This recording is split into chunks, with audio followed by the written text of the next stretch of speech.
शांति। पहले पहले समय में जैसे कोई भी आत्मा दर पर आती थी तो स्थूल रूप से कुछ न कुछ दिया जाता था।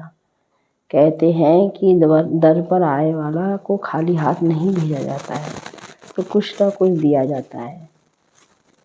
इसी प्रकार से बाबा ने अभी हम बच्चों को जो ज्ञान की परिभाषा बताई है, ज्ञान दिया है, तो बाबा कहता है कि कोई भी दर पर आए तो ज्ञान धन से तुम सदा उसको भरपूर करो। कोई भी आत्मा खाली नहीं जानी चाहिए। बाबा ने कहा कि सदा उस आत्मा को कैसे भी करके दो बाप का परिचय देना है। कोई भी आत्मा बिना परिचय के ना जाए तो उसे कुछ ना कुछ ज्ञान जरूर देना है। हर एक आत्मा के कल्याण अर्थ के लिए बाबा ने कहा कि सर्वात्माओं को बाबा का ज्ञान जिससे वो अनभिघ्न है उसको देना है। दूसरा बाबा ने कहा जैसे बाबा जादूगर है तो कौन से जादू हमको सिखाता है, इतने ऊंचे बाबा और कैसे हम बच्चों के सम्मुख आकर के बच्चे बन जाते हैं। हमें आकर 21 जन्मों का वर्षा देते हैं और कहते हैं इस जन्म में तुम बाबा को, भगवान को अपना बच्चा बनाओ। तो इसी तरीके से सुनते हैं बाप दादा के 25 सितंबर 2023 साकार महावाक्य में बाबा बोले, मीठे बच्चे, तुम्हारे दर पर कोई भी आए उसे कुछ ना कुछ ज्ञान धन देना है, कुछ ज्ञान धन देना है। पहले फार्म भराओ, फिर दो बाप का परिचय दो।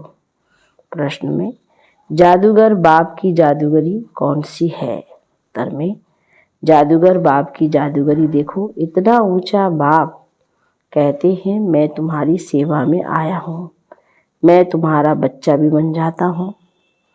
तुम बच्चे जब मेरे पर बलि चढ़ो तो मैं 21 जन्मों के लिए तुम्हारे पर बलि चढ़ूँ। यह भी वंडरफुल बातें हैं।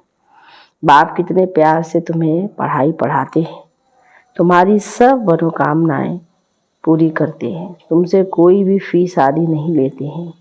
उन्हें कहा जाता है रांझू रमजबाज। रांझू रमजबाज गीत है जो पिया के साथ है। ओम शांति। पिया और वर्षा, जो पिया के साथ है उसके लिए बरसात है। किस प्रकार की? इसको ज्ञान वर्षा कहा जाता है। ज्ञान वर्षा कौन करते हैं? ज्ञान का सागर। अब यह गीत जिन्होंने गाया या बनाया वह तो कुछ नहीं जानते।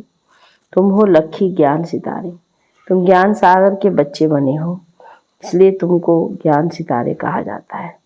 बाप से ज्ञान ले रहे हो। नॉलेज की हमेशा एम ऑब्जेक्ट होती है, कुछ ना कुछ प्राप्ति का रास्ता मिलता है। अब तुम बच्चे जानते हो बेहद के बाप द्वारा बेहद का वर्षा लेना है। वह है पारलौकिक बाप। तुम्हारे पास कभी कोई नए जिज्ञासु आते हैं तो फार्म भरने से डरते हैं, तो उनको समझाना चाहिए, क्योंकि फिर भी तुम्हारे पास आए हैं तो कुछ ना कुछ बेचारों को मिलना चाहिए। बहुत गरीब है, तुम्हारे पास तो अथॉरिटी है। हाँ, नंबरवार कोई फुल पास होते हैं, कोई कम। यह तो नशा है।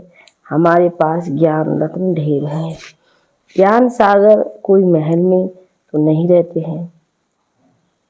बाबा ने कहा ज्ञान सागर कोई महल में नहीं रहते हैं, झोपड़ी में रहते हैं। झोपड़ी में रहना पसंद करते हैं। जब कोई कहे हम फार्म नहीं भरेंगे तो बोलो, अच्छा अपना नाम तो लिखेंगे, हम बड़ी बहन जी को दिखाएं कि फलाना आया है, कुछ समझने के लिए तो आए हैं वो। अच्छा अपना नाम लिखो। लौकिक फादर का भी नाम लिखना पड़े फिर समझाना है। दो बाप तो है, एक है लौकिक बाप, दूसरा है पारलौकिक परमपिता परमात्मा। जब पिता कहते हो तो उनका नाम भी लिखो, परम पिता कहते हो तो वह सबका बाप है। हर एक को लौकिक और पारलौकिक बाप होते हैं। भक्ति मार्ग में दोनों बाप हैं। सतयुग त्रेता में लौकिक फादर तो है, पारलौकिक का नाम भी नहीं लेंगे। यह बातें तुम बच्चों को समझकर फिर समझाना है। कितनी सहज बातें समझाई जाती है। जिसको गॉड फादर कहा जाता है वह है परलोक में रहने वाला। बुद्धि में आता है बरोबर सतयुग त्रेता में पारलौकिक बाप को याद नहीं करते, यहाँ तो सब याद करते हैं। तो समझाना है लौकिक फादर का नाम लिखा, अब पारलौकिक फादर का नाम लिखो। सब जीव की आत्माएं उस पारलौकिक परम पिता को याद करती हैं। वह एक ही है। जैसे आत्मा निराकार है वैसे वह भी निराकार है। उनका तो कोई सूक्ष्म व स्थूल शरीर नहीं है। उनको सर्वव्यापी तो कह नहीं सकते। लौकिक बाप को कभी सर्वव्यापी नहीं कह सकते हैं। क्या सर्वव्यापी कहने से वर्षा मिल सकता है? फिर पारलौकिक बाप को सर्वव्यापी क्यों कहते हो? पारलौकिक बाप को तो सब इतना याद करते हैं, तो जरूर उनसे भी वर्षा मिलना चाहिए। रचना को रास्ता से वर्षा तो मिलना चाहिए ना। ऐसे नई नई बातें समझाने से झट समझ जाएंगे। तुम अनुभव से बतलाते हो, उस बाप से वर्षा पाने की युक्ति बताई जाती है। वह बाप है स्वर्ग का रचयिता। तुम जानते हो भारत जीवन मुक्त था, अब जीवन बंद है। दुख से लिबरेट करने वाला बाप ही है। ये त्रिमूर्ति सहित लक्ष्मीनारायण का चित्र बहुत अच्छा है, हर एक के पास होना चाहिए। इस पर समझाओ कि बरोबर यह लक्ष्मी नारायण भारत के आदि सनातन देवी देवता थे, सतयुग के मालिक थे। स्वर्ग का वर्षा जरूर पारलौकिक बाप स्वर्ग का रचयिता ही दे सकते हैं। कोई फार्म ना भी भरे, लेकिन ये बात लिखाना तो सहज है। दो बाप हैं, दोनों से वर्षा मिलता है। लक्ष्मी नारायण अथवा उनके बच्चों आदि की जीवन कहानी तो है नहीं। श्री कृष्ण के लिए कहते हैं उनको टोकरी में ले गए, यह हुआ। अच्छा, इन लक्ष्मी नारायण को राज्य कहाँ से मिला? तो बरोबर आदि सनातन देवी देवता का राज्य था। उनमें पहले नंबर लक्ष्मी नारायण है। उन्हों को ये स्वर्ग का वर्षा किसने दिया? ये प्रजापिता ब्रह्मा भी बैठा है। यह वर्षा लक्ष्मी नारायण सामने खड़े हैं। फिर झाड़ पर ले आओ, यहाँ तपस्या कर रहे हैं राजयोग की, इनसे ये लक्ष्मी नारायण बनते हैं। यह समझाना कितना सहज है। लक्ष्मी नारायण के भक्तों को समझाना बहुत सहज है। अब अंदर कोई आते हैं तो कुछ ना कुछ शिक्षा जरूर देनी पड़े। तुम्हारे द्वारा इन वैश्याओं भिलनियाओं आदि का भी उद्धार होना है, परंतु तुम्हारे में अभी वह ताकत नहीं है। बाबा ने समझाया है, तुम अपने पति को भी भू करती रहो। स्त्री अपने पति से भी पूछ सकती है, तुम अपने लौकिक बाप का नाम बताओ।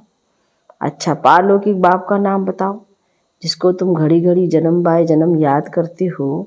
जरूर उनसे कुछ जास्ती मिलता है। लक्ष्मी नारायण को याद करने से कुछ मिलता नहीं है। बाप आकर तुम्हारी कितनी सेवा करते हैं, बगैर मांगे तुमको पढ़ाते हैं, कहते हैं आओ तुमको स्वर्ग में ले चलें। सभी मनोकामनाएं पूर्ण करते हैं। नर नारायण का भी चित्र है ना, पूजा लक्ष्मी की होती है। समझते लक्ष्मी से संपत्ति मिलेगी। यह सब भक्ति मार्ग की बातें हैं। लक्ष्मी माना स्त्री धन कहाँ से लाएगी? उनको जरूर पति से मिलता है। पुजारी लोग यह कुछ भी नहीं जानते।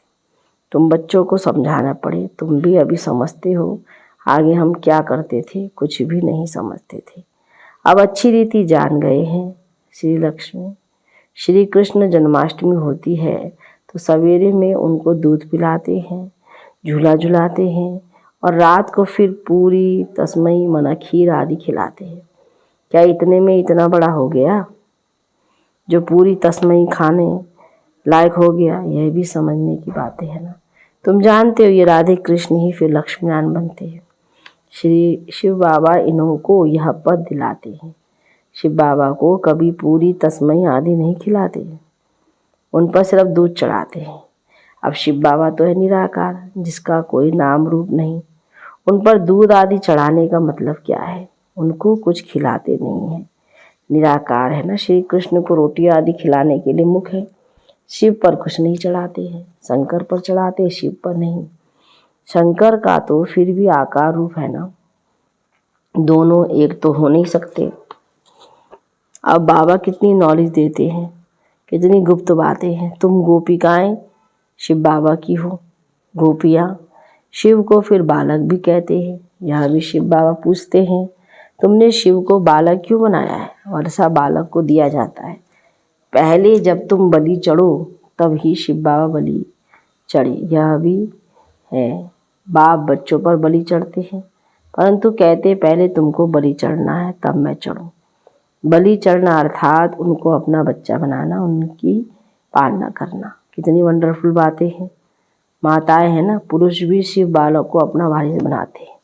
शिव बाबा को जादूगर कहते हैं ना। लक्ष्मी नारायण जादूगर नहीं है, ये बड़ी गुप्त बातें हैं, विरला कोई समझ सकते हैं। अपरोक्ष भी बतलाते हैं। तुम बच्चे अनुभवी हो, बाबा ने साक्षात्कार किया, मम्मा ने कोई साक्षात्कार नहीं किया, फिर भी मम्मा सबसे तीखी गई।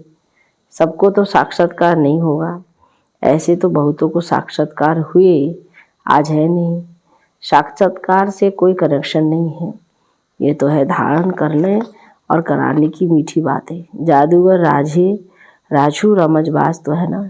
जादूगर लोग बहुत तीखे तीखे होते हैं, संतरे निकाल दिखाते हैं, सिर काट कर फिर जोड़ देते हैं, आगे बहुत जादूगरी दिखाते थे। अब बच्चे जान गए हैं, बाबा की भी महिमा गाई जाती है। तुम्हारी लीला अपरंपार है, तुम्हारी गतिमत सारी सबसे न्यारी है। बाप कितना श्रीमत देते हैं, श्रीमत से तुमको श्रेष्ठ देवता बना रहे हैं। श्री श्री कहा जाता है निराकार शिव बाबा को। लक्ष्मी नारायण को ऐसा श्रेष्ठ किसने बनाया, तो जरूर उनसे श्रेष्ठ ते श्रेष्ठ होगा। बाबा से हम यह इलम मतलब विद्या सीखते हैं कि मनुष्य को देवता कैसे बनाया जाए। अभी तुम सब सीताएं रावण की जेल में, शोक वाटिका में दुख उठा रही हो। राम राज्य में कभी शोक होता ही नहीं, तो जिससे वर्षा मिलता है उनको याद करना है। हम आत्मा है, ये भी मानते हैं। पीछे तुम्हारे लौकिक बाप का नाम क्या है, पूछो। बाबा ने कहा पारलौकिक बाप का नाम क्या है। बाप को सर्वव्यापी तो नहीं कहेंगे, बाप माना वर्षा, बेहद के बाप से बेहद का वर्षा मिलता है। अब वह रावण ने छीना हुआ है, इसलिए कहा जाता है माया जीते जगत जीत। माया पर जीत पानी है। मन तो तूफानी घोड़ा है, खूब पछाड़ने की कोशिश करेगा। बाबा ने अब तुम्हारी बुद्धि का ताला खोल दिया है, तुम राइट और रॉन्ग को समझ सकते हो, तुम समझा सकते हो। अब यह दुनिया बदल रही है, महाभारी लड़ाई तो जरूर लगनी है, उसमें सब विनाश होंगे। यादव मुसलों से अपने ही यादव कुल का विनाश करते हैं। पांडव कुल की जीत होनी है, परंतु दिखाया है 5 पांडव बचे, वह भी पहाड़ों पर गल मरे। बाकी क्या हुआ, कुछ नहीं। राजयोग सिखाया तो कुछ तो बच्चे होंगे, परले थोड़े ही हो जाती है। यह सब बातें तुम अभी जानते हो। दिखाते हैं श्री कृष्ण सागर में पत्ते पर आया।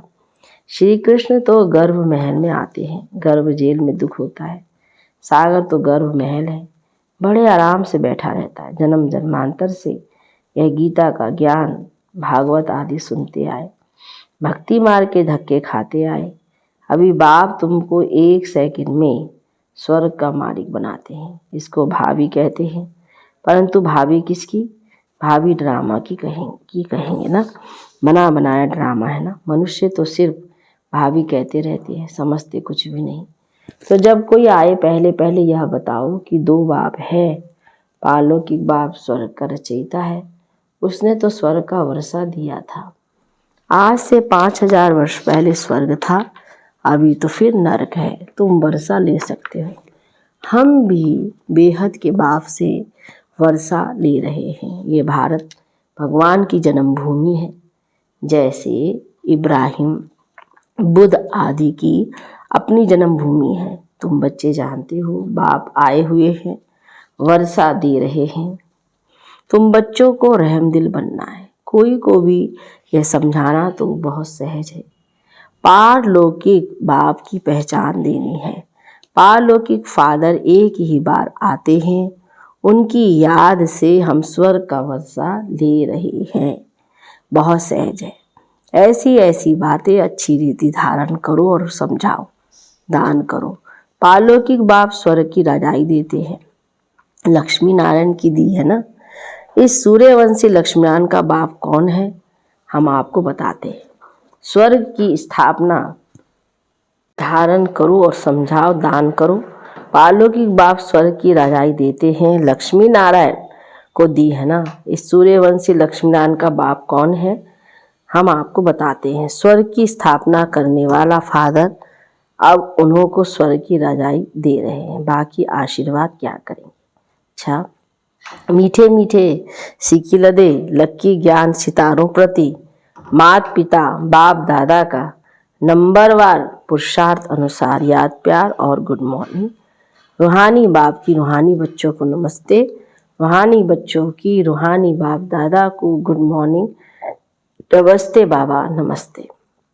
धारणा के लिए मुख्य सार में पहली पॉइंट, राइट और रॉन्ग को समझ बुद्धि बल से मन रूपी तूफानी घोड़े को वश कर माया जीत जगत जीत बनना है, हार नहीं खानी है। दूसरी पॉइंट, शिव को बालक बनाकर उनकी पालना करनी है, अर्थात पहले उन्हें अपना वारिस बनाना है, उन पर पूरा बलि चढ़ना है। वरदान में उमंग उत्साह द्वारा विघ्नों को समाप्त करने वाले बाप समान समीप रत्न भव। विस्तार में बच्चों के दिल में जो उमंग उत्साह है कि मैं बाप समान समीप रत्न बन सपूत बच्चे का सबूत दूं, यह उमंग उत्साह उड़ती कला का आधार है। यह उमंग कई प्रकार के आने वाले विघ्नों को समाप्त कर संपन्न बनने में सहयोग देता है। यह उमंग उत्साह का शुद्ध और दृढ़ संकल्प विजयी बनाने में विशेष शक्तिशाली शस्त्र बन जाता है। इसलिए दिल में सदा उमंग उत्साह को व इस उड़ती कला के साधन को कायम रखना। स्लोगन में जैसे तपस्वी सदा आसन पर बैठते हैं, ऐसे आप एक रस अवस्था के आसन पर विराजमान रहो। अच्छा, ओम शांति।